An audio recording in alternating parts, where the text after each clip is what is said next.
Welcome to Monkey Wrenching. Today I'm going to teach you how to take this 10-foot board, because it was 10 foot before I had it cut at Home Depot. Made it easier for my 6-foot bed truck to haul it home. This one here is cut to 33, and we're going to measure this one out here. We're going to show you how to turn it into that guy. And this is going to be for basically if you have a lowered car, you know what I mean, lowered car, there's not a lot of room here, and it really is just kind of a pain to use a standard style ramp or to even get a jack underneath it. So to make it more practical, I built these extremely long, and the bottom one is 44, second one's 33, next one's 22, I believe after that is 16, and then we have like a, I don't know, about a 5-inch wheel chock. Sorry about the horn there. And then I took a little extra piece, put it right there, just so it, and this is a truck tire, by the way. This is from a 58 Chevy truck. So you see it's working just fine. And you gotta give it a little bit of love to get it off there, and then it just comes right off. So let's get at it. The first thing we're gonna do, we have our first board measured out to 33. We had that cut at Home Depot.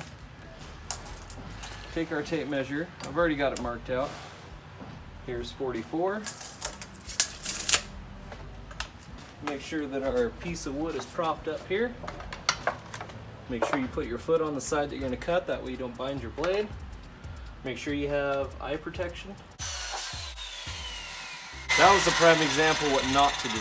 Always make sure your cord is on the other side of you.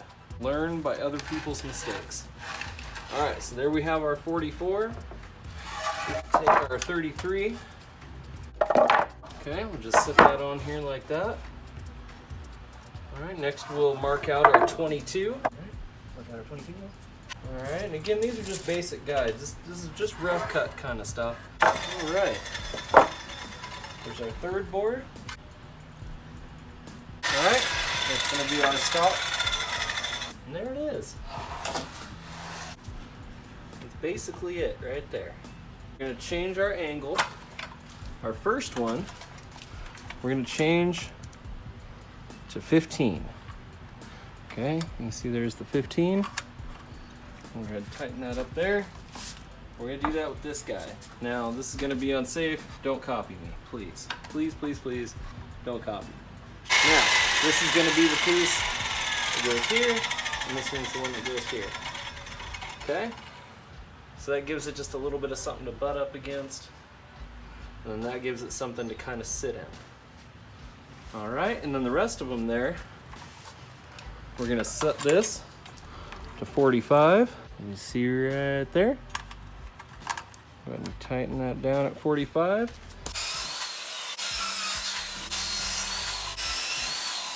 You have a 1/4-inch adapter on the drill. There's a bit that comes with the screws that we're using.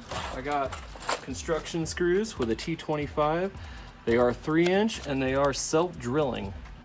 It does help out a bit because now we're not sitting here having to spend 20 minutes doing all this drilling holes, and it's just excessive. We're going to go about an inch squared to the inside. Doesn't take a lot to get these to go in. Be easy with it so you don't split it.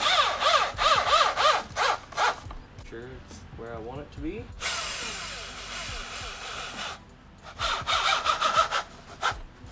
We're just going to rinse and repeat. We're going to do this over and over.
And that's it. There you go. You're welcome to paint it, do whatever you want. Just to give you a demonstration, truck tire able to sit in there just fine. DIY car ramp, especially for any low profile vehicles. If you like what you see here, give it a like, sub, share, tell your friends. Hopefully this helps you out. And this is cheap too. The price is under $30. So I'm pretty stoked about this. And again, you know, we're gonna get a lot more longevity in the ramping here, mainly because how long it is. That's almost 4 feet long. So yeah, thanks for tuning in. Stay frosty. Peace.